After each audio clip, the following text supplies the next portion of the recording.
living in the land of blur, I don't believe is God's will for you as a Christian. It is true, though, that there's confusion all over the place in this day and age. And I would like to try to lift a little bit the fog of confusion. I'll be talking about a big picture of what it means to be a Christian. And many of you know precisely at the level of your own experience what that means. You have a dynamic relationship with Jesus.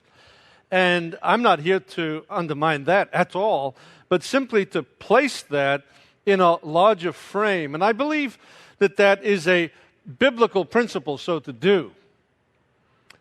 I believe Scripture wants us to understand the times, to understand the nature of truth and the nature of the lie. And for proof, I'd like to begin what I say tonight with a reading of Scripture. Because finally, of course, any wisdom, any clarity must come from Scripture. So please, if you will, turn to 1 Timothy chapter 4, and I will be reading the first 6 verses. But before I read this, I want you to notice 2 phrases, 2 terms that will show up. I don't know whether your translations will always show it, but believe me, in the original text, they are exactly the same. One phrase is the teaching of demons in verse 2, and in verse 6, my translation has the good doctrine, but it's actually the good teaching of Jesus Christ. So that there is a parallelism here between demonic teaching and the teaching of Jesus.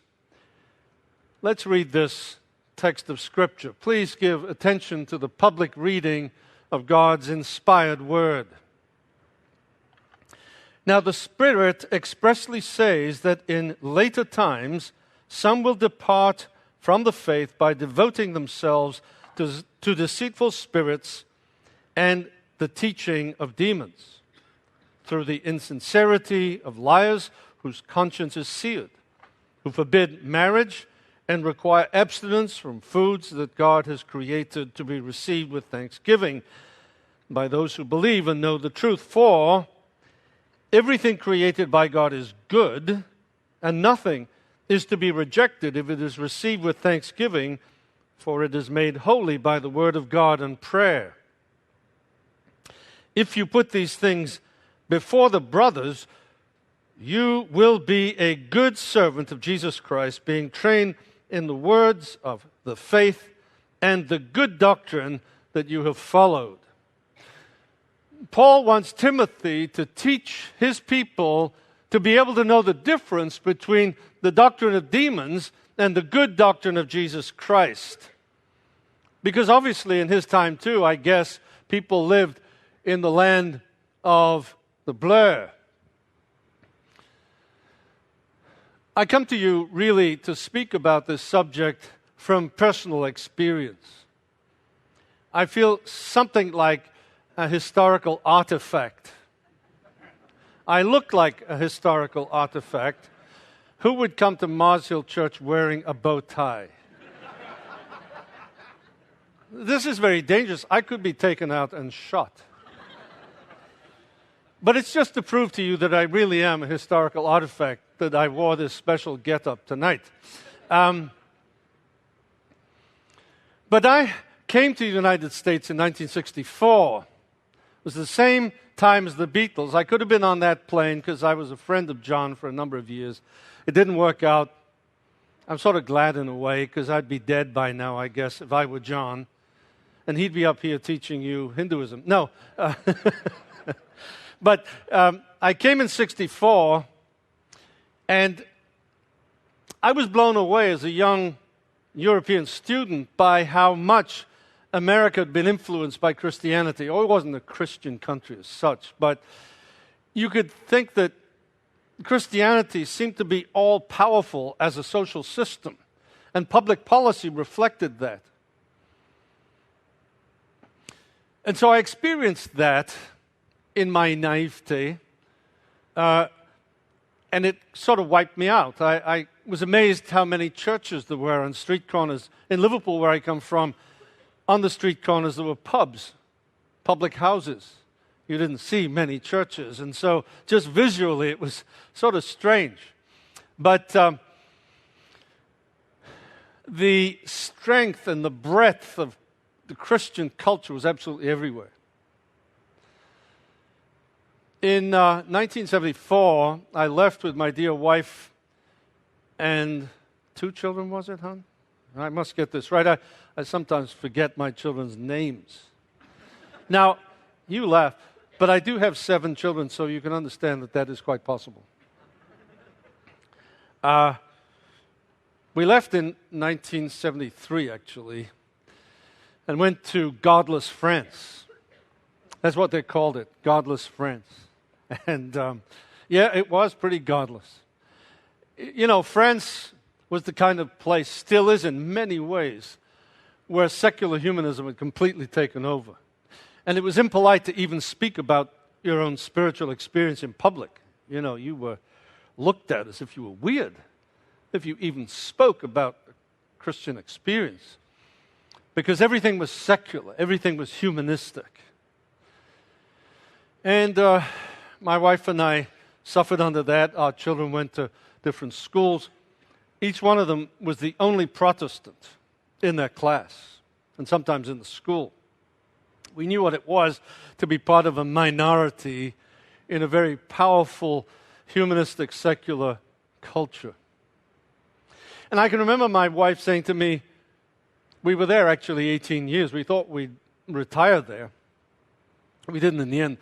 I remember her saying to me, wouldn't it be wonderful if we could be back in the States and put our children in Christian schools, because there were none, and belong to really strong churches like this one. Instead, you know, we were in the desert, and it was really weird bringing up children in such a place. In 91, we came back to America, and I went through culture shock. Because I saw America that had been, in a certain sense, very Christianly spiritual, now was just as spiritual, but it seemed like America was changing its spirituality. Something else was happening. The blur was beginning. And as we lived here for a little bit, I can remember us talking and saying, you know, it's even more difficult to raise children in America than it is in godless France. That something was happening to the education system, something was happening to the media that was altering radically the orientation. And I lived through that. I was a student in the 60s. I had potatoes thrown at me by hippies. Real suffering, right? And in the student lounge and things like that. I didn't quite know what was happening during the 60s cultural revolution. Isn't that interesting? It was actually called a revolution. Now, most of you were born after that, and you don't know what I'm talking about. And that's why I'm a historical artifact here, to tell you that actually it was quite different at a certain point than it is now. And in the 60s, there was this sense that something new was happening. One of the popular songs was the Eve of Destruction, Barry Maguire's Eve of Destruction. That sounded negative. But then there was another song that I'm going to sing to you now. This is the dawning of the age of Aquarius. Remember that one, some of you? I thought it was a great song. I didn't have any clue what the words meant, so I just sang along like everybody else. And it turns out, of course, that song was announcing something that the occultic people in the early part of the century were talking about. The arrival of the age of Aquarius. The arrival of a new age of spirituality. That the goddess, Aquarius, would bring a new form of spirituality to assuage the thirst of people who needed something other than secular humanism. Isn't that interesting? When I first came in 1964, the real enemy to the Christian faith were the commies behind every bush. It was the time of McCarthy looking for communists in the government. The great threat was Marxism and the philosophical system behind it, which was secular humanism and atheism. That was the great challenge. When I came back to the States in '64, secular humanism was on the decline. And something else was arising, something very powerfully spiritual. And I'd like to call it the Great American Revolution. Now, you all think that that revolution happened in 1776. Well, as an Englishman, I beg to differ. That was just an unfortunate political decision you folks made that cut you off from the mother country and all the culture you could have had. And you thought we were overtaxing you, but you know what? It cost a lot of money to defend American ships from the Barbary pirates. Just as it's costing money today for, work against terrorists in our time. The same kind of dynamic. But you chose to go your own way, and we wished you well. And you called that the American Revolution. That wasn't a revolution. When you changed to whom you paid taxes, that didn't change very much your life. That didn't stop you reading the same books as you read, or as were being read in England. John Adams and people like that were thoroughly infused with the Christian culture, the literature, the history of the British Empire, and that didn't change. You know what happened, though, in the 60s? A real revolution took place. And it seemed to me that when Dylan sang this song, I'm not going to sing this one to you, I sort of had chills on the back of my neck when I heard him sing, "Come mothers and fathers throughout the land, and don't criticize what you can't understand." He was talking about a change in the culture which was quite different than the sort of change that takes place between one generation to the next, where the older generation looks at the rising generation and says, "Oh, how awful those kids are. Will they ever make it?" They chew gum. Things like that. Just a disgusting group of people that will never be able to take our place. But I sensed that this passing of the baton between these two generations was very different. And the reason is because, here's what he says, it's almost prophetic. Your sons and your daughters are beyond your command. Your old road is rapidly changing. Please get out of the new one. If you can't, lend your hand, for the times they are a-changing. I believe there has been a radical change in the direction of Western history in the recent generation.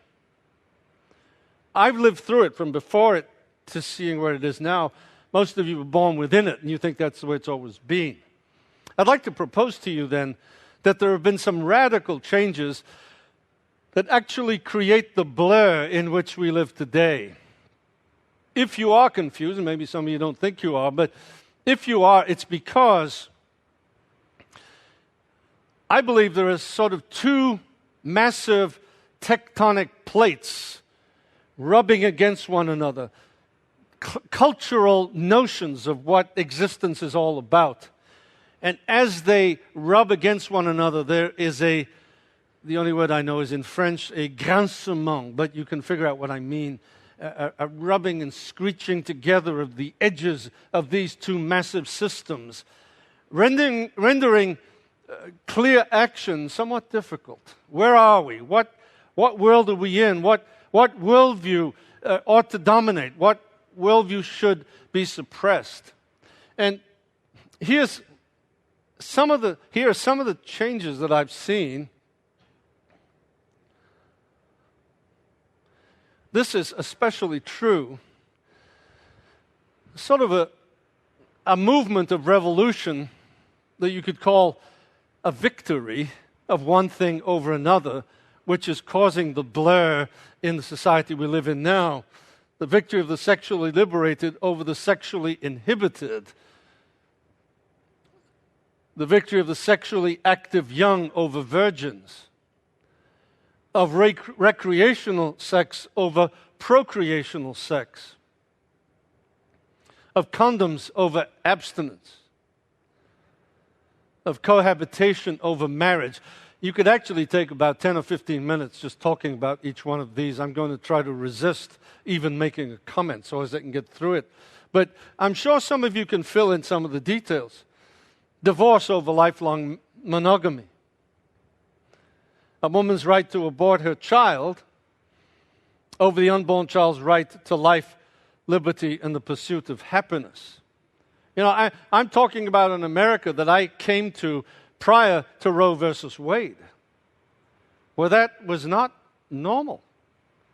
What has become normal in our time was not normal prior to that, and it made a different kind of culture. A collapsing birth rate over the baby boom. The victory of women as bread winners over women as mothers, homemakers, and bread makers. I used to love my wife's homemade bread. She doesn't make it anymore. She's becoming a feminist, I think.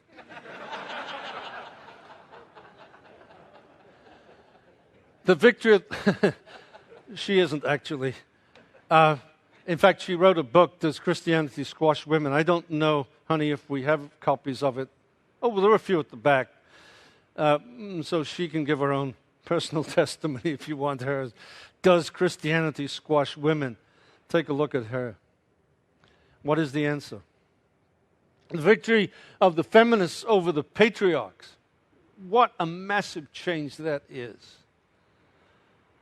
You know, patriarch has been made to sound like the greatest evil in the history of humanity. What is patriarchy? Well, it's simply the idea that a father is responsible for his family. He has the ultimate authority, spiritual and otherwise, to make sure his family and his wife are protected. That's the greatest ill and evil in human history. Do you believe that? I don't think that's true. But of course, that's the way it is presented in our new world. The victory of Ms. over Miss and Mrs. Of humankind over mankind. That's gone even further. I'm not sure I have it in my list, so I'll say it anyway. Now we have the victory of earthkind over humankind. You see, you're not even worth being called human. You are earthkind. And so you are the same as all the other kinds that God originally created as distinct, but now you're being thrown together with all those kinds. Oh, there it is. Of children's rights over parents, of gays over straights. It is quite remarkable that this very small group of people has such dominance in the culture. Of gay marriage as a moral value as it's being presented today, over sodomy as a moral outrage. Just a generation ago, the latter was the truth that most people believed. Now, when you poll people, they're starting to be quite in favor of gay marriage, and especially the rising generations of most of you, where apparently between 18 and 30, that group of people is in favor of gay marriage by 75%. So as we look to the future, this is not a problem that's going to go away. But this is behind it, and that is the omnigendered society over the normality of male and female. Were you ready for this one? Is there a reason why you live in the land of blur, especially in sexuality? Are we seeing the new definitions of gender called the omnigendered society, where, as a matter of fact, your gender is decided by your inner self, your unconscious inner self. And how do you know what that is? Well, that's just a blur, it seems to me. but you obviously have the right, if you're a man and you think you're a woman, to use the ladies' bathrooms. By law in certain places. The victory of moral chaos over moral consensus. I mean by that, of course, that there's so many ideas about what is moral now, and they're totally contradictory, that I wouldn't like to be judged by 12 citizens, my peers, on a jury these days, because you're never going to get people to agree on anything anymore, it seems to me. The victory of relative truth over absolute truth, that's just to keep you awake. Of moral ambiguity over moral clarity, of freedom over commitment, of rights and entitlements over responsibilities and service, of the me generation over the we generation, of immediate gratification over deferred gratification. I have to have it now. I want it now. The hook up generation. The victory of a guilt-free, shameless self-consciousness over a sensitive conscience. More and more, I think, the very mechanism that God has given us, which is a very delicate thing, to have a sensitive conscience, is being erased, and in its place is a guilt-free, shameless self-consciousness. The victory of lust over modesty. I won't go into that except to say that I don't have television, and when I go on my travels and I turn on the television, I see amazing things that I never thought I'd ever see on public airwaves. And you've gotten used to it, but believe me, it's a massive change. The victory of ruthless commercialism over honest business practices.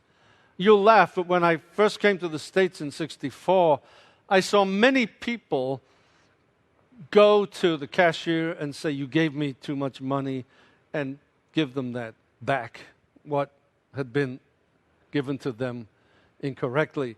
And it struck me as amazing that I was in a culture where that was happening all the time. Now I don't think it happens. See, you were sleeping again, so I did that. Of self-interested lying over spontaneous truth-telling. I think we're finding ourselves in a culture that is quite ready to lie more and more, even in Washington, or especially in Washington.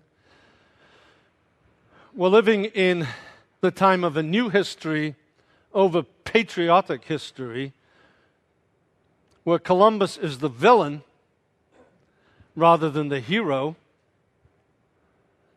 And some places are celebrating Indigenous Peoples' Day over Columbus Day. That's become politically incorrect to celebrate Columbus Day.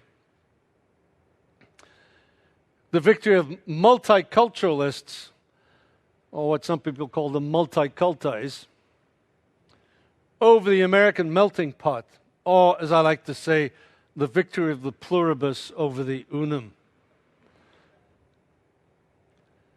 The victory of the melting pot of religions over the melting pot of races. America has become an interfaith culture where virtually every religion of the world is now celebrated, often with the help of tax money.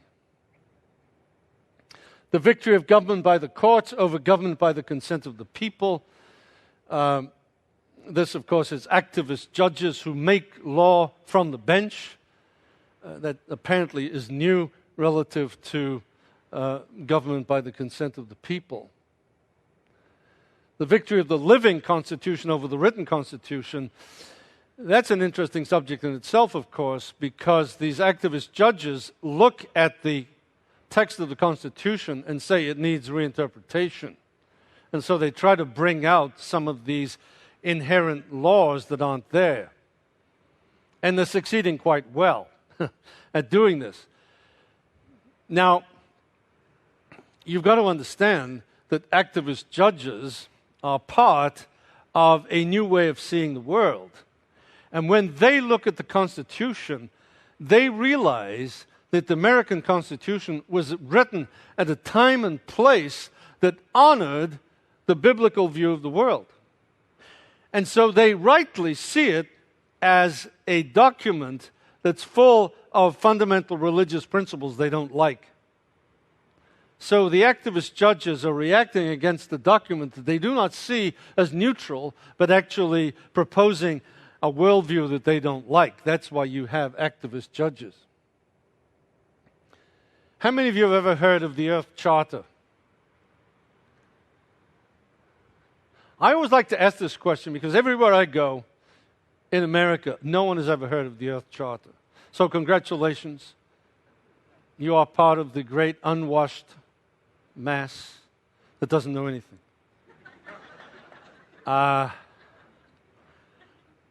The Earth Charter, it's interesting, is a document that Kofi Annan asked Mikhail Gorbachev and Maurice Strong, a major pagan thinker in the corridors of the United Nations, to write, describing what life will be like, what life should be like on the planet in the 21st century. This document has been written. It is waiting simply the right moment to be put in front of the United Nations General Assembly and voted into law. And you don't know about it. Isn't that odd? And this document, by the way, is fundamentally pagan in its orientation. I slipped into a pagan conference. I went in there under the radar. 400 intellectual pagans. Naturally, it was in the beautiful, fine old city of Berkeley. That's awfully corny, sorry. Or as Michael Savage says, San Francisco.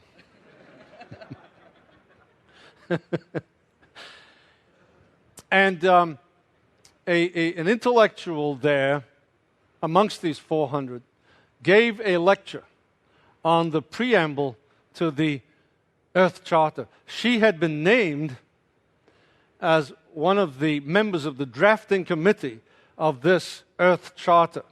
And she's a thoroughgoing pagan, and she gave this lecture showing these people how she and others on this drafting committee had been able to integrate into the preamble of this document fundamentally pagan spiritual notions, much to the applause of the gathered group of 400 intellectuals.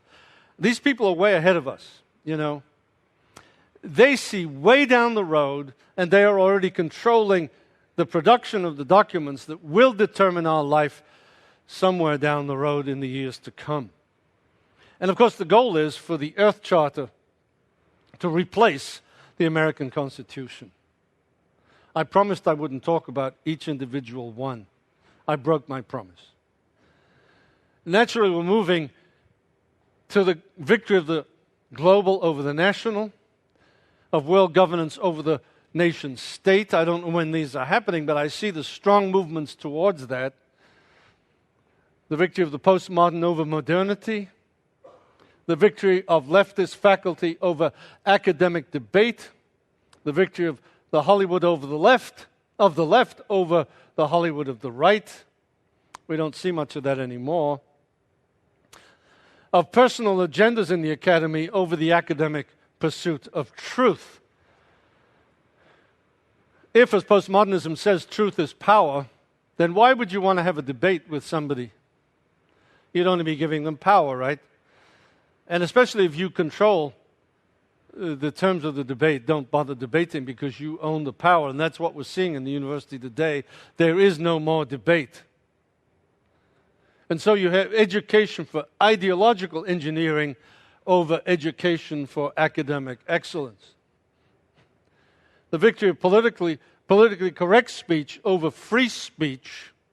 It was interesting that the intellectuals that now control the chairs in the universities were the radicals in the 60s who called for free speech. That was the big deal in Berkeley, was to agitate for free speech. But now that they have the positions of power, all of a sudden free speech disappears in front of politically correct speech as they define it. And so, if you spoke, you would be identified as someone committing the crime of hate speech. That's how they've done it. The victory of partisan agenda-laden commentary over dispassionate news reporting. I won't go into that.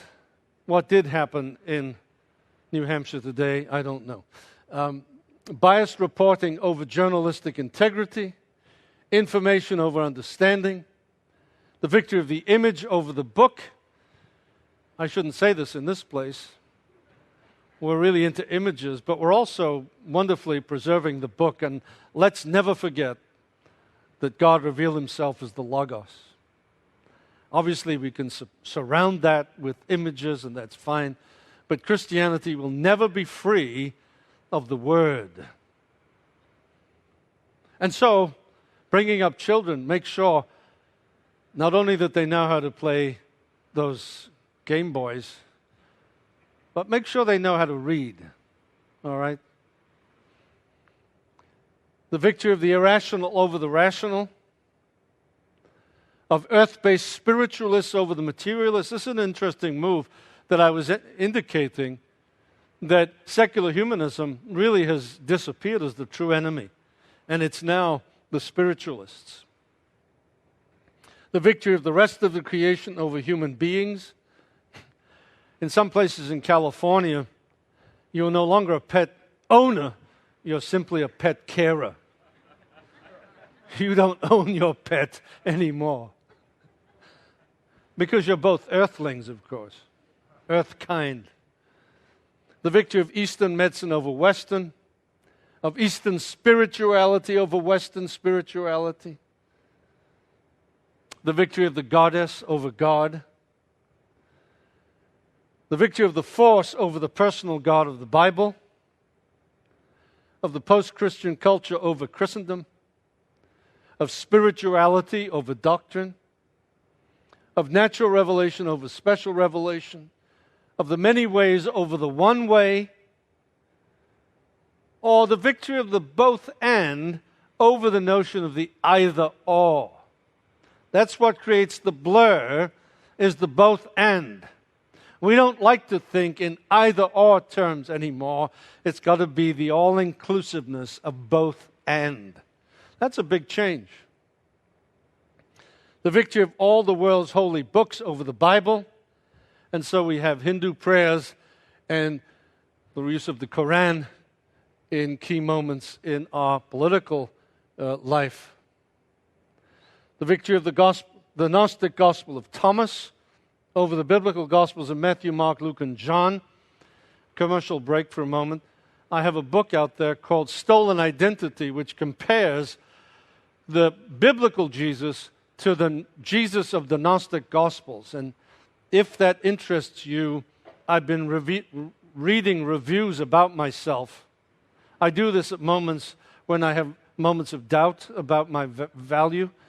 I read reviews of my books. And I just tell you that because I've seen a number of them that say, this is a really helpful book because it takes the debate beyond the Da Vinci Code and what that says, and really gets you to face the real issues of the distinction between the Jesus of the biblical Gospels and the Jesus of the Nag Hammadi Gnostic text. So if you're interested in that, you can pick that up. The victory of the death of God as creator and source of all life. The victory of the death of God over God as the creator and source of all life. Here's a big one. We went to see the Qumran scrolls last week, and if you press the right button, you could get a description of why they were using the terms BCE and CE instead of the terms BC/AD. Now, it's all very coded and esoteric, but you probably by now have been introduced, especially if you've done some kind of college or graduate work, that this has become the way of dating history. Before Common Era, and common era. The only advantage that that kind of stuff has is that it looks a little bit like BC. But it's totally meaningless because common to whom and which era? It is totally meaningless. What is its goal? Its goal is to eradicate BC and AD from the cultural memory. And what does that mean? If I was making the argument for a major cultural revolution, it would be that one. You know why? Because that has succeeded in displacing Christ as the center of history. For centuries, millennia, we have been dating events with those terms, before Christ and Anno Domini, placing Christ at the center of history as the Bible does. In the last generation, the last 20, 25 years, that has been eliminated from all textbooks, including theological textbooks. And so we no longer refer to Christ as we date history. That's revolutionary, right? Even the French Revolution didn't do that, but it did. Because the French know how to do revolutions.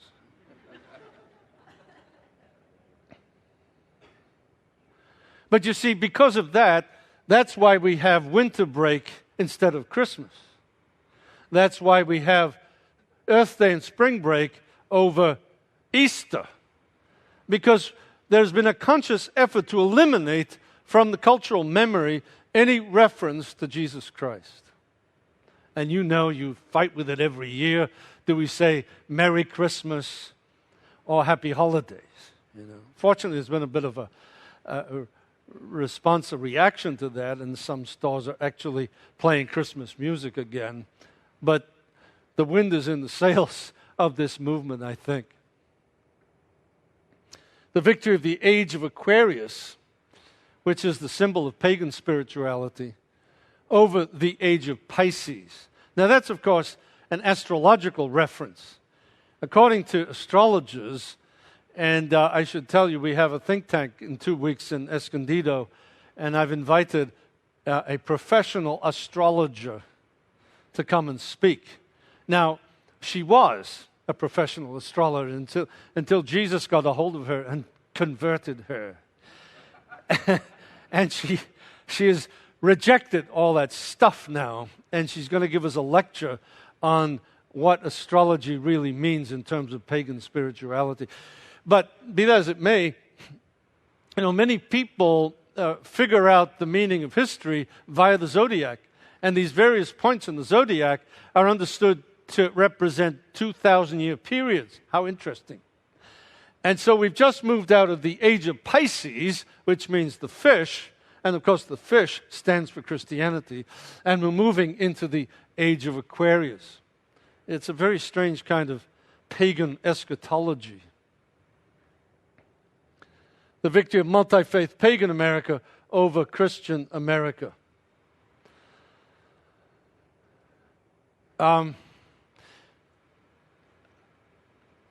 Walking in the land of blur, I think, is in part what I've lived through myself.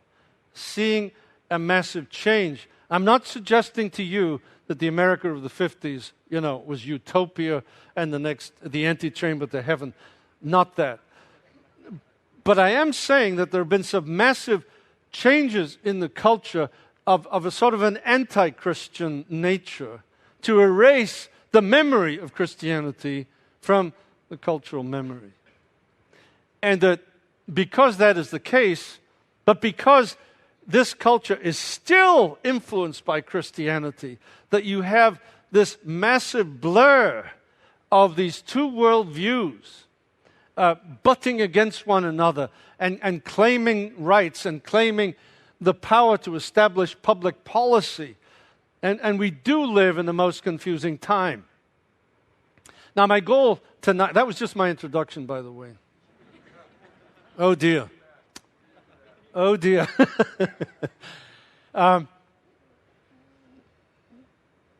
I do want to show you, and I'll try and go efficiently through it. I want to show you these two worldviews. I promised I would speak about the 5 points of paganism in order to give you just a little taste of what it means to live in a pagan world and a pagan worldview. And my hope is that by these simple 5 points, that you will be able to put them in your pocket and pull them out anytime you need that kind of reference to understand the world around you, to identify things that you didn't think were pagan, but now you understand are, because I'm quite convinced that once you see the coherence of paganism, you will understand better watching the evening news. Because if I'm right, you see, that radical change in the way our culture organizes itself is stimulated and fired not simply, or even maybe hardly at all these days, by the inevitable turning of the wheels of American democracy, but rather is being fueled by an ideology and a spirituality that I can only call pagan in its inspiration. So let's look at these 5 points of paganism. I'd like you to think of paganism as a circle. Everywhere I go, I see circles. Cars have wheels. You know, that's a circle, right? Is that bad? No. God created the circle. But paganism has to use something from the created order, and it's chosen to use a circle. And you know that witches cast a sacred circle. There are all kinds of symbolism around the circle. The swastika in Hinduism is a circle around that strange form, which of course means the eternality of time and matter. So it keeps turning around. But that's presented in a circle. And there are many forms of the circle. When we went to Australia a couple of years ago, we fly in to the swanky new Sydney airport, and you have all these pictures of my favorite sportsmen. I say sportsmen because over there, women don't play cricket yet. And you see these cricketers and soccer players and so on. And then all of a sudden, a picture of an Australian Aborigine, a native Australian pagan. And under it was written, "The Dreaming." So I bought a book on this kind of spirituality, and lo and behold, discovered that these native Aborigines with no relationship to people in other parts of the world was also using a circle as the sacred meaning of their spirituality. And here it is, as if by magic, though it actually looks like an egg.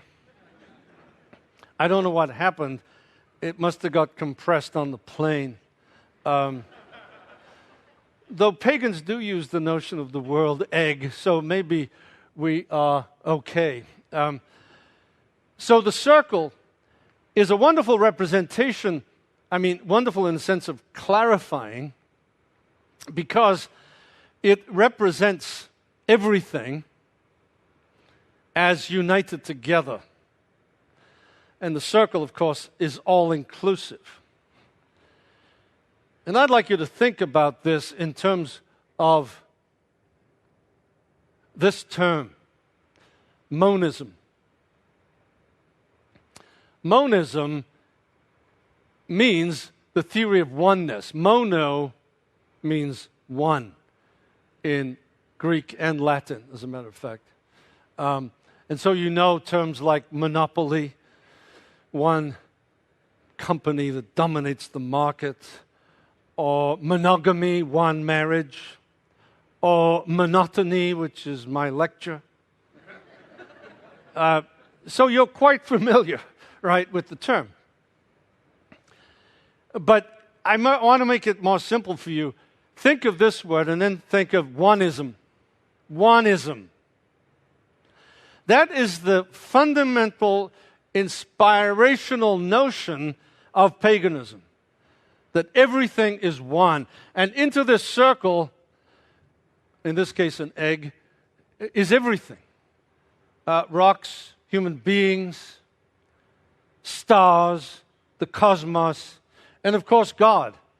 Everything is within the circle. And so oneism, you see, is another term for what some of you know as pantheism. That is, God is in everything. And this is the fundamental notion that animates the whole of pagan thinking. And if you can get that in your mind, I think as we talk about some of the other details of how this kind of thinking realizes itself in real life, you'll put it all together. So monism, oneism, is the essence of paganism. Let me just say two things. Pagan means of the earth, paganus, and it meant someone who tills the land, originally in Latin. But it comes to mean those who worship the earth. And of course, that circle wonderfully represents the earth, as it does actually the whole of reality, the whole cosmos. The other thing I wanted to say about monism is that there are all kinds of monism. There are all kinds of oneisms, because anytime you try to describe the world by the world without any reference outside of it, that's monism. So you can have spiritual monism, as you do in Hinduism and witchcraft and things like that. You can actually have materialistic monism, which would really be, for instance, atheism, which attempts to describe the world from my own mind and reason. That's a materialistic form of monism. As a matter of fact, every religious or every system that does not accept God as the creator is a monistic system of some kind. So this is what we're dealing with, but it seems to me what's new is in the West has arisen a new form of monism or oneism that isn't new at all. It's very ancient, and that is religious paganism. You know, we've had all the other kinds of paganism or monism, but today we see rising up onto the surface and claiming power a religious paganism, replete with spirituality and a worldview. How interesting is it not that Oprah Winfrey has made it known that she will be teaching segments throughout a whole year on her, I think it's on Sirius Radio that she has, to the millions of fans, segments of A Course in Miracles, which is a major New Age textbook. It's a number of volumes. I've read the whole thing. It is thoroughly pagan, and this dear woman is going to help her millions of fans, many of them, of course, from Christian churches, as she was, now understand and become pagans. So this is all around us. It's the new form of spirituality, what's called the new spiritual. Don't ever use the term New Age ever again. You will show yourself to be completely out to lunch. The reason is that the pagans don't use it anymore. They look down on it. They call themselves the new spirituality or integral spirituality that is bringing everything together. So those are the things I wanted to say before we move on. Oh, look, same thing. Here's a statement about the mandala. The mandala is a circle. As I told you, in Hinduism, the circle is used to promote spirituality. And the mandala is a celebration of unity. In Sanskrit, it means a circle. And beholding the mandala, sometimes made out of sand, there was one made recently. Do you remember that in Washington when the Dalai Lama went to see the president, George Bush? And then it was actually at the National Cathedral. These monks made, Buddhist monks made mandalas in sand in the National Cathedral, conveying the impression of wholeness, bringing peace and healing. So the mandala is a classic Hindu and Buddhist symbol of the circle. These various groups all celebrate the circle and celebrate monism, Hinduism, goddess worship. I told you never to use the term New Age, so don't look. It's not there. Taoist physics, witchcraft, the Parliament of the World's Religions, where I attended in 1993, again under the radar, by the way, all show the unity of all things with a circle. Oh, I'll go by that one. This is a deeply spiritual expression by His Holiness Obi-Wan Kenobi, one of the great prophets of our time, who says to Luke Skywalker in onerous prophetic terms, the Force is an energy field. Actually, it reminds me of a joke. Somebody said, actually, the Force is duct tape because it's dark on one side and light on the other and holds everything together. Probably Mark has already told you that joke, but thanks for laughing anyway. The Force is an energy field created by all living things. It surrounds us, penetrates us. It binds the galaxy together, is all-powerful, and controls everything.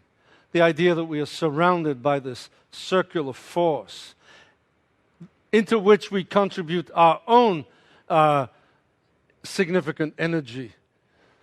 That, of course, is from Star Wars, and George Lucas said he made Star Wars to introduce Buddhism to America. How's he doing? Pretty good. Oh, that's just a statement about the Force, which I've discovered is an occultic notion. The Force is the notion of the divine, but is often used in occultic circles, and I was interested to note that.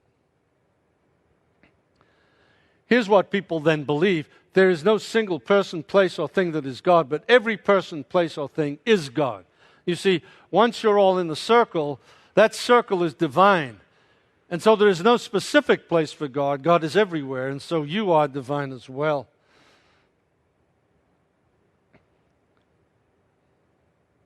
This is a statement by an Episcopalian bishop.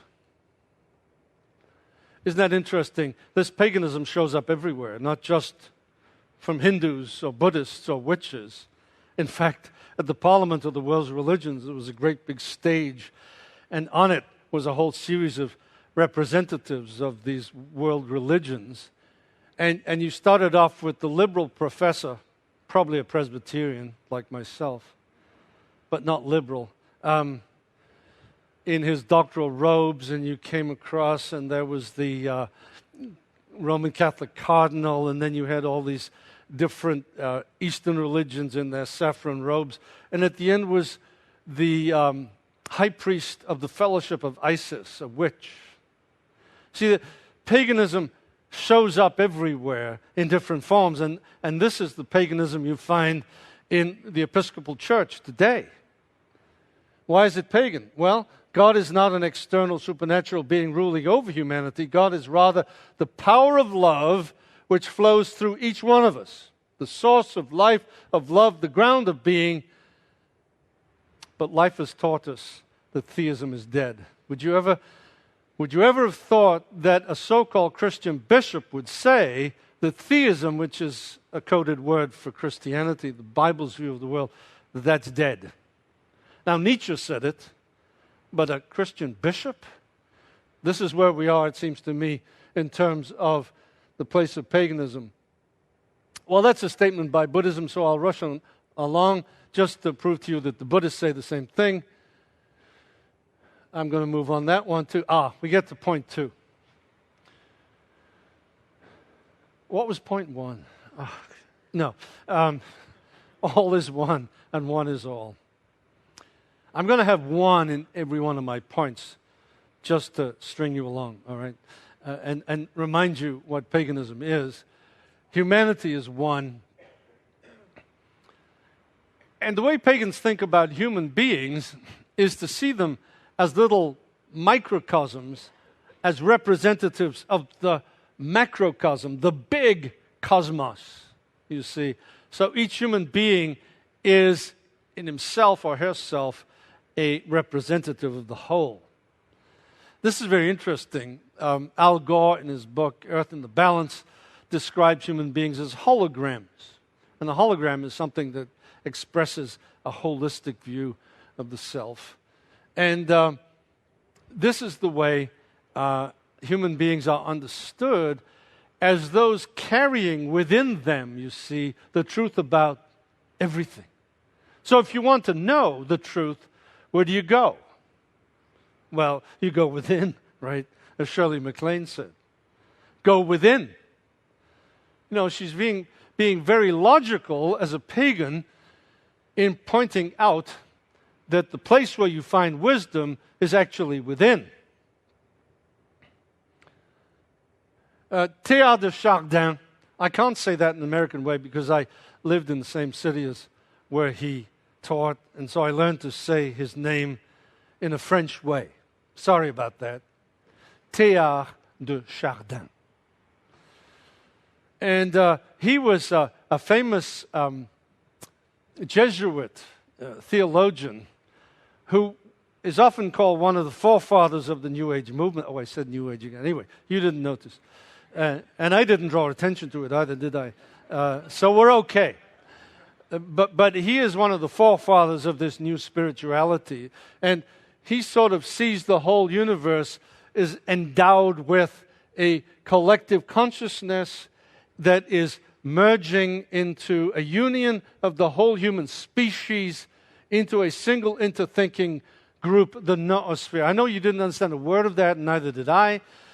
But the point is, this is a sort of an optimistic vision that human beings, since they're all made in the same way and have the same spiritual capacities, are slowly merging into a oneness.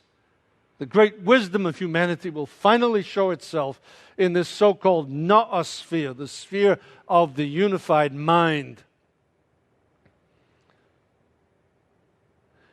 Here's another ex-Jesuit who's alive today, whose books I read, and I've heard him lecture in public, in person, who says the story of the universe includes us all. We are, everyone, cousins to one another.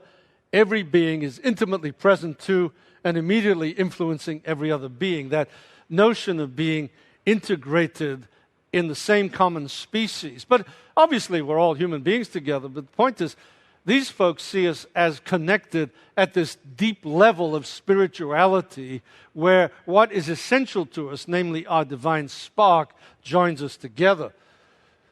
So that can be seen as innocuous, but it is also very pagan. I love this statement. Harold Bloom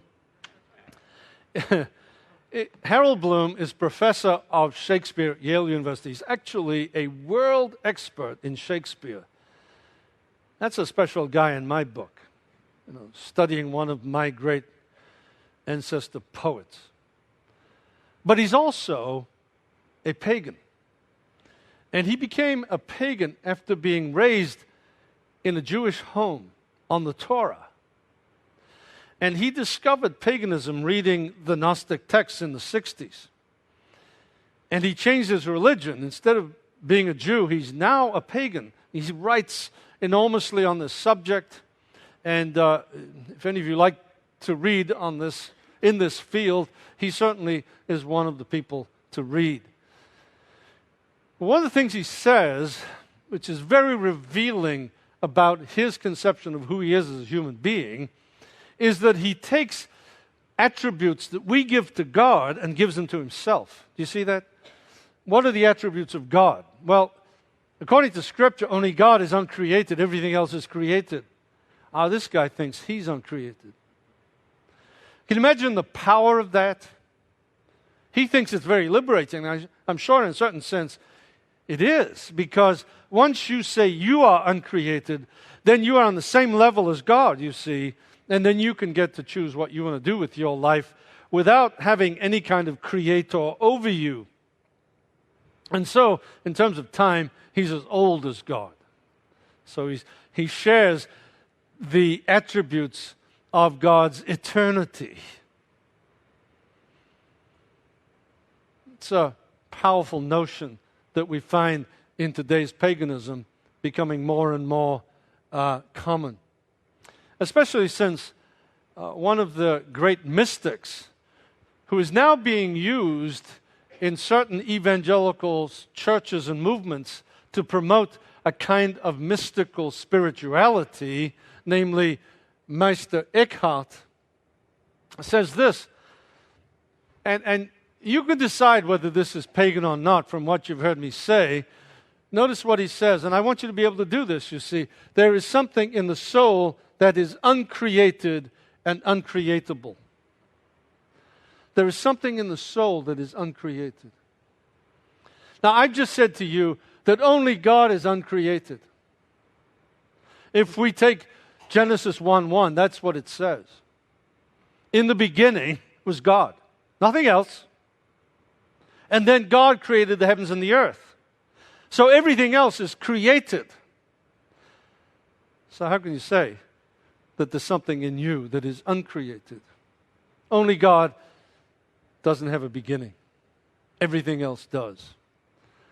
And so, you see, if we start to build a spirituality on a false notion of who we are as human beings, even if it's called Christianity, it will end up being pagan, and the church will go deeper and deeper into paganism. And this is why you need to understand what paganism is. You need to be able to decide what is and what isn't. What is appropriate for a Christian and what isn't.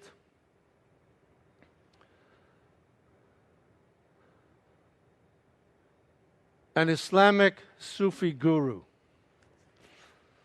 just says the same thing. In other words, this kind of notion joins all these non-Christian religions together. There's a perfectly good chance that they will indeed all come together. And this is my next point. Did you notice that beautiful segue? Did you notice it? It impressed me, because I didn't know what was coming up next.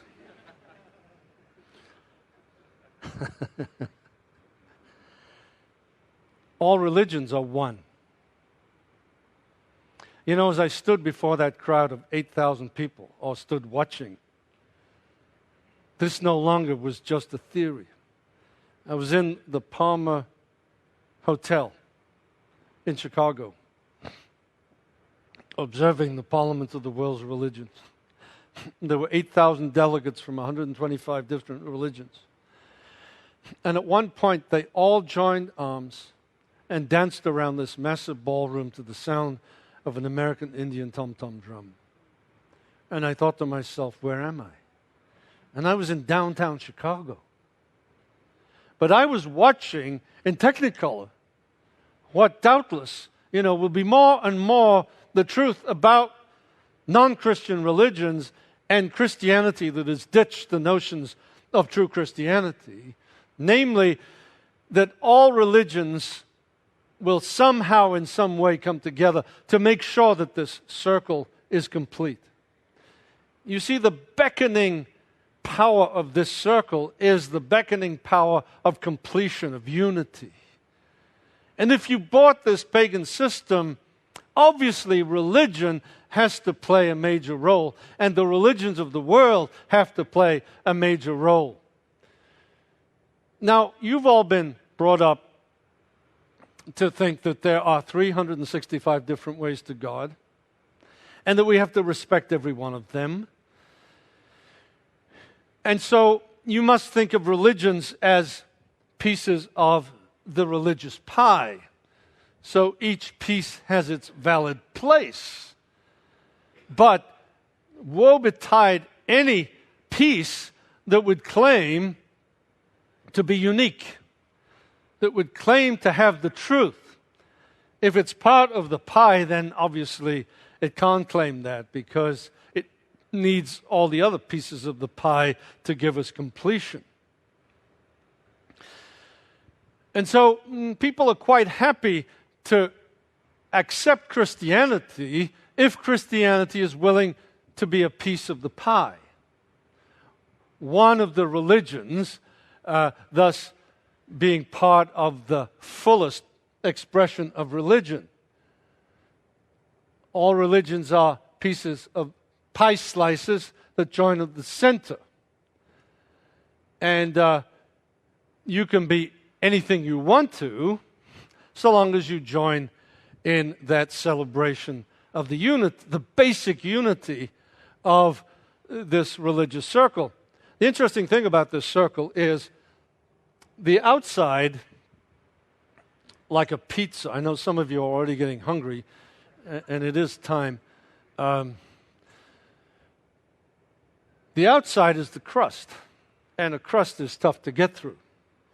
Well, that's all the different scriptures and doctrines of these religions. But on the inside, at the center, there's that lovely ooey-gooey cheese. And see, every religion has that ooey-gooey center. It's that desire to be united with the divine. And it's cogently argued that every religion has that goal, and therefore that all religions can come together because they all agree on what is essential in religion, the union of the human and the divine. Well, there's John Shelby Spong. I think I'll leave him to go to bed tonight. Houston Smith as well. They're important names, but I need to progress. I love this, though. This interfaith syncretism, that's the fancy word. So you learned a big word tonight, syncretism. It means the joining together of all the religions. Is not modern. It's not yesterday. This is a statement from the 12th century. But Al Gore could have written it. My soul is a mosque for Muslims, a temple for Hindus, an altar for Zoroastrians, a church for Christians, a synagogue for Jews, and a pasture for gazelles. That was, I thought, what Al Gore would have added. That's the 12th century. In the first century, paganism was a syncretistic movement. Remember when Paul went into Athens and he saw all those altars to various gods? They weren't fighting with each other. They were in perfect harmony. And Paul goes in there and creates disharmony by saying, hey, listen, all those gods you're worshiping, you've missed one. He's the essential one. And there's a spokesman for Buddhism that actually says that, you see, that it is at the center of religions where we can all come together, essentially. There is one problem. You don't have to be a rocket scientist to note that this circle of oneness is in a mess. This is the fundamental Achilles heel of paganism, by the way. If all is one and one is all, why is it not true that what is now ought to be? They slip in what I call an inauthentic pagan eschatology. Of course, paganism should not have an eschatology because an eschatos is the end point of a beginning point and a progression through time. And of course, if all things are on a circle, then there's no idea of progress and movement. So this is a fundamental inconsistency of paganism, but this is how they get out of the problem. The problem that they see of a broken circle is not sin, is not the problem of the human heart. Alice Bailey, a famous theosopher at the beginning of the last century, says the heart of humanity is sound. That Course in Miracles that Oprah Winfrey will be teaching over the Sirius radio says man's only sin is not remembering his own perfect, sinless, divine nature. The only devil is our illusion that we are separate from and not part of God, The lack you need to correct is the sense of separation from God. And so the problem of the breakup of this circle is not human sin, it's our failure to remember who we are. Oh, I'll leave Al Gore alone. But they talk about the evil of separateness.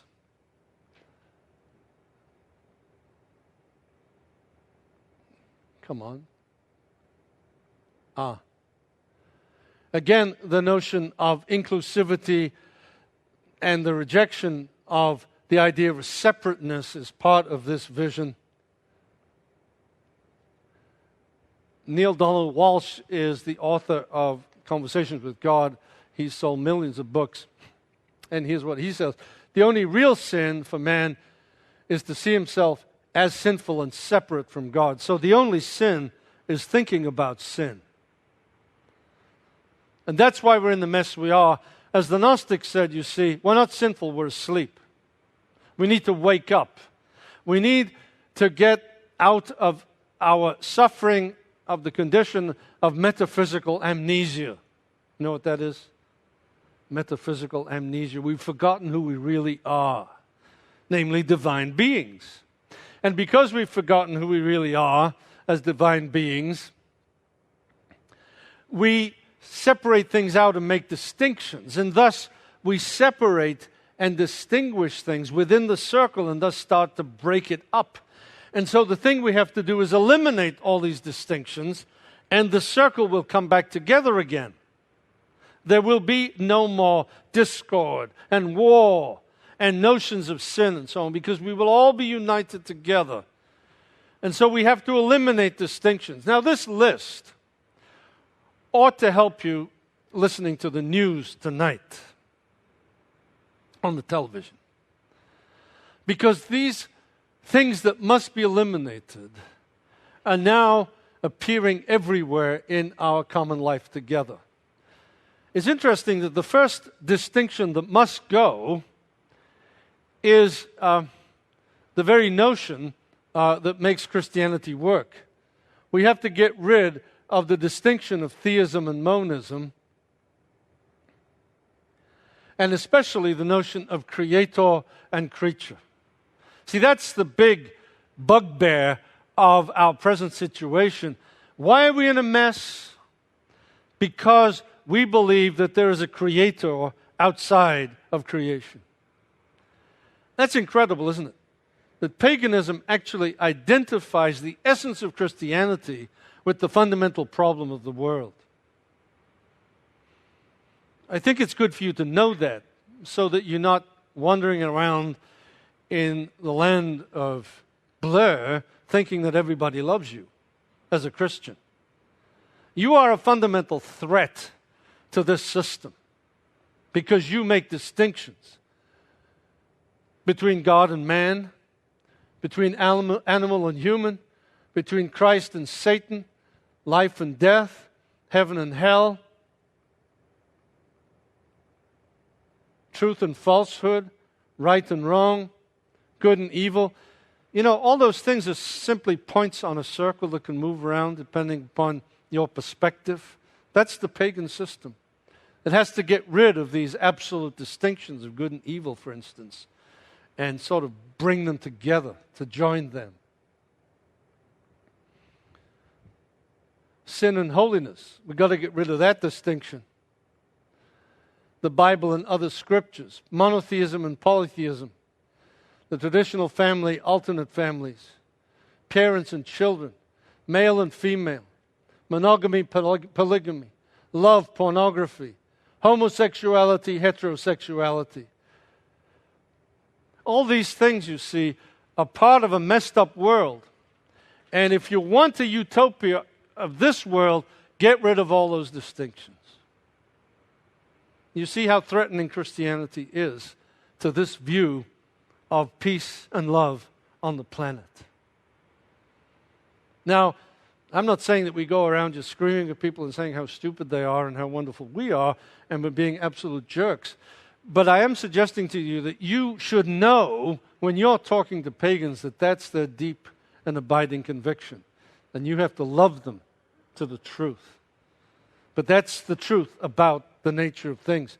There's one solution.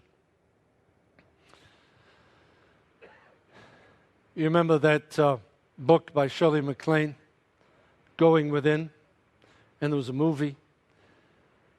You see, if the human being is a microcosm, a little cosmos, a little world of the macrocosm, as I said earlier, then if you want to find the solution, you will find it inside yourself.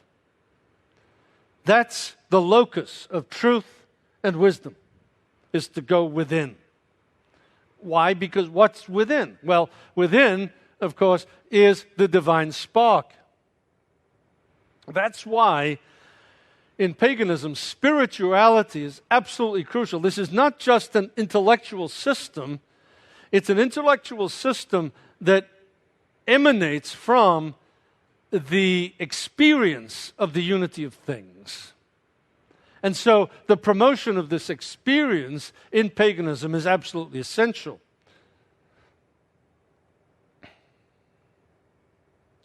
Listen to your feelings. Words are the least reliable purveyors of truth. You don't want to think. You need to feel. You need to get in touch with your deep self, your higher self, your unconscious, as Carl Gustav Jung would say. Houston Smith, a famous scholar of the history of religions, a missionary kid gone wrong. His parents went as missionaries to China, and he converted to Buddhism. Oh, well, you can't win them all. And he has become a world-known, reputable scholar of the history of religions. But he recognizes that Christian prayer uses words.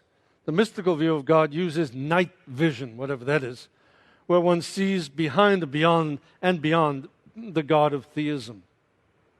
In other words, again, suggesting that there has to be an experience, an irrational experience of the divine behind and beyond the God of the Bible. Many people are into yoga. Maybe there are people here tonight into yoga, and I'm sure there's an innocuous way of doing yoga. And some of you look so fit, I'm almost sure you're doing yoga, but you're not telling me. Oh, Mark. But yoga is the first steps for a number of people into this kind of spirituality. And the reason why I say that is yoga in Sanskrit means to yoke yourself to God. Now, when you do yoga, you're not going to yoke yourself to the God of the Bible, because the God behind yoga is actually the God in all things. And the idea of yoga is to get yourself to relax and ooze into a certain sense of self-acceptation as your place in the universe, and to be in a restful state. Now you see, in and of itself, being that kind of a state will not make you a pagan, but it is the threshold. And that's why it is promoted by these gurus. They want to make you into a pagan believer. And that, as I suggested, is the threshold. It's interesting that these Eastern religions in particular, but Gnosticism as well in the early church, want to tell you to stop thinking. In other words, you cannot be spiritual until you've stopped thinking. Now, I know when you come to this church, that's what they tell you. Mark preaches for an hour. He's trying to get you to stop thinking, right? No. Indeed, your mind is aglow and abuzz after an hour of that. Because we do not believe that spirituality is founded upon non-thinking. Paganism does. Why? Well, because thinking makes distinctions. And since distinctions create the problems in the world, you're at your best when you're not thinking. When you're in this altered state of consciousness, you see, experiencing the world as a unity.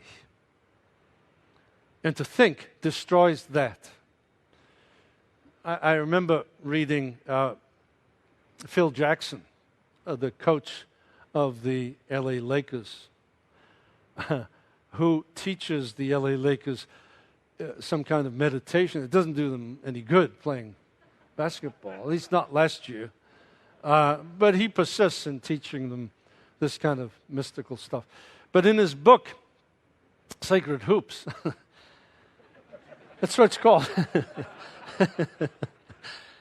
he admits to a sense of frustration because sometimes when he's trying to meditate, and he was raised in a Pentecostal home, Bible verses keep coming back in his mind and stopping him meditating. His mind goes back to the Word of God. Isn't that a great reason for teaching our kids the Scriptures? Amen? But you see, paganism doesn't hide the fact that it wants you to stop thinking. It wants you to get into an altered state of consciousness, and that supposedly is the real world, from which you then reinterpret everything.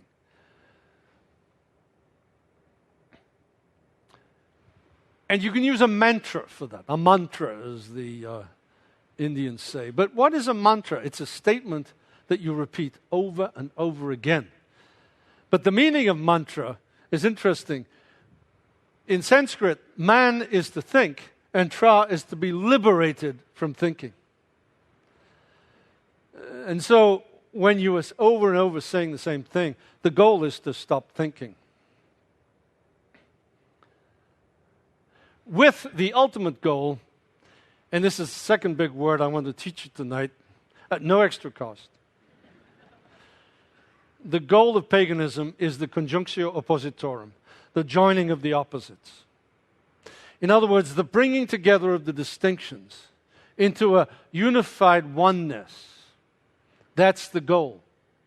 So you take, as a human being, you take homosexuality and heterosexuality, and you join them into a oneness. And you get pansexuality. That's great for paganism. Or you take good and evil, and you bring those two notions together within the self, and you argue with yourself, and you transcend good and evil, and you are over, and you are reigning over good and evil. These are the kinds of exercises that you are to do in the spirituality of paganism, the one solution to solve all our problems.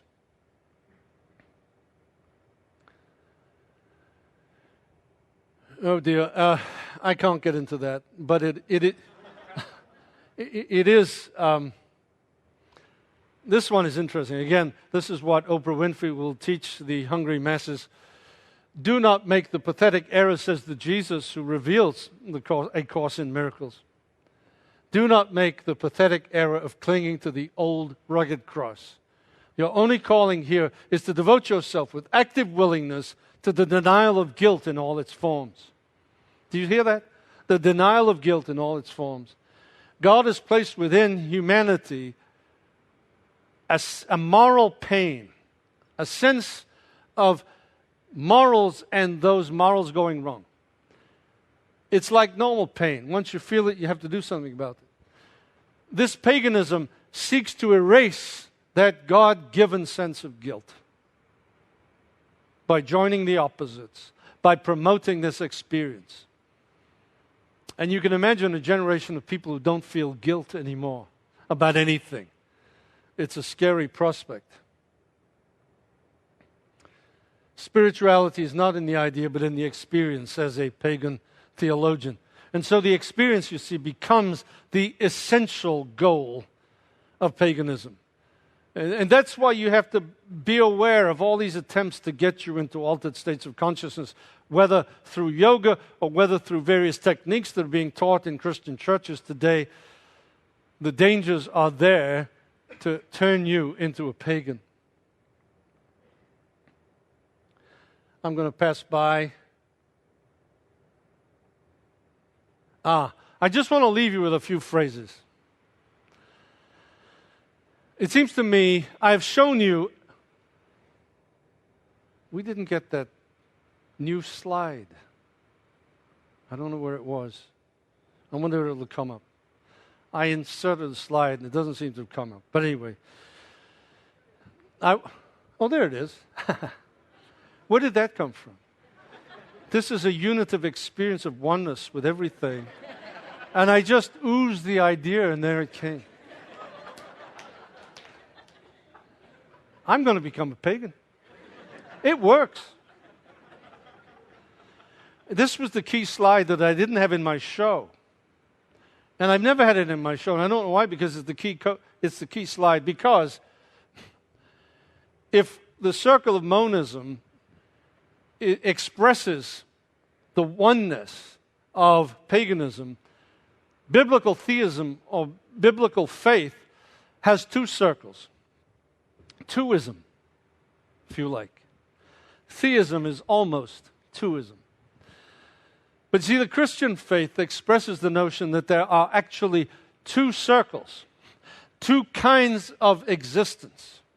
That of the Creator, the transcendent Lord, and that of the creation, which is everything else. You can understand then that way of seeing things is a fundamental questioning of monism. It is the other system. It's either oneism or twoism. Now, I didn't want to finish the circle of God because God is mysterious and transcendent, and we cannot understand the circle of God. So I just wanted to suggest in some sense how God is above us and is transcendent from us. But now, you see, if this is the way of understanding our faith, then you can see that we cannot put Christianity as one piece of the pie of that circle of the religions, can we? Because we actually draw two circles. And so it would be a fundamental error for us to think that we could engage in this syncretism, in this interfaith joining together of everything, because it doesn't reflect what we really believe. And I think you, as you go out in the world and you're called upon to be understanding and open to all things and to not be intolerant, right? And so to join with everyone in saying that everything says the same thing or everything is true, I want you to go away realizing that actually the Christian faith is fundamentally different. And that in a certain sense, in the postmodern world, you have the right to your take on truth. And you can demand that. Hey, this is the way I see things. I see truth, according to Scripture, as two circles, not one. Well, I wanted to... oh, there it is. All right. I got a whole list of these. I'm not even going to comment them. I'm just going to put them there because time is gone. But in twoism, you see, we have the essence of the Christian faith, the worldview of the Bible. This is a whole lecture, so I can't give it. That's mediation, not meditation, by the way. Maybe I'll stop with just say something about praise. You know, we are made to praise. Don't you enjoy the church service where you are called upon to bring glory to God in your praise of Him? It's something that we need to do as human beings, isn't it? The problem with paganism is that if we are divine, or that nature is divine, when we praise nature, we're praising ourselves. Do you like people who praise themselves? They're the worst people in this world, as far as I'm concerned. People who praise themselves. Thus, it is absolutely impossible to actually experience biblical praise in paganism. But in twoism, where God is separate than us, transcendent above us, we are liberated to give Him all praise and glory. That's an invitation to come to church next week and throw yourself into the praise of God, the transcendent Creator and Redeemer. Christian experience, yes. I just wanted to leave you with a few notions. We seem to have jumped more slides from the people at the back. But anyway, the biblical worldview I could call a heterocosmology. Hetero means other or different. And so you have a heterotheology, God is different than we are. A heterospirituality, we celebrate that difference. difference between us and God, but also between us and the rest of creation. The Apostle Paul says in Romans 1:24, they worship animals, and that's what people are doing today. But we're different than animals, so we don't, in our spirituality, worship ourselves and animals. And then heterosexuality is part of that worldview, you see. And that's how God made us, to express distinction in unity. And when we marry, we don't lose who we are, but we take who we are into a dynamic union of two different people. That's the problem, of course, with gay marriage, that it doesn't do that. It celebrates the marriage of same rather than different. Oh, well, there was another slide we had earlier, and the pagans took it away. Oh, and then the Lord brought it back. Because He wants you to see the truth. And that is that a pagan worldview you could describe as homocosmology. Homo means the same. And when I use the word cosmology, I'm talking about our understanding of the whole of existence. And of course, you have in the pagan worldview a homotheology where nature and the divine are the same. You have homo-spirituality where there are no distinctions between anything in the universe and you can worship anything you want to. And then, of course, homosexuality, which is claimed to be actually the sacrament of monism by those who propose homosexuality as a genuine expression of human sexuality.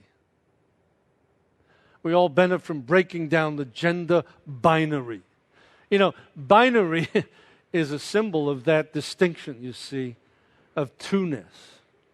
And today, say the homosexuals, at least some of the leaders, we want to break down that binary.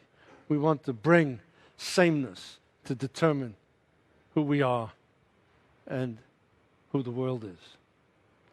Friends, I hope this has given you some clarity as you walk in the world of blur, understanding perhaps some of the reasons why things are not clear, but why Christians need to have clarity. You need to understand paganism better than the pagans you know, because you need to bring clarity. I believe in this day and age, evangelism has to do with our setting before our friends these two systems and allow the Holy Spirit to go to work. Ask these people, look, where do you want to stand? Where do you want to put your feet in, that world or this world? Of course, you love them. You show them Christ's love because in the world of theism, God is active and reveals Himself as the God of salvation. So please, dear friends, go away from here determined to apply God's love, but apply that love through the notion of truth and clarity. I think it's the best thing you can do. Thank you.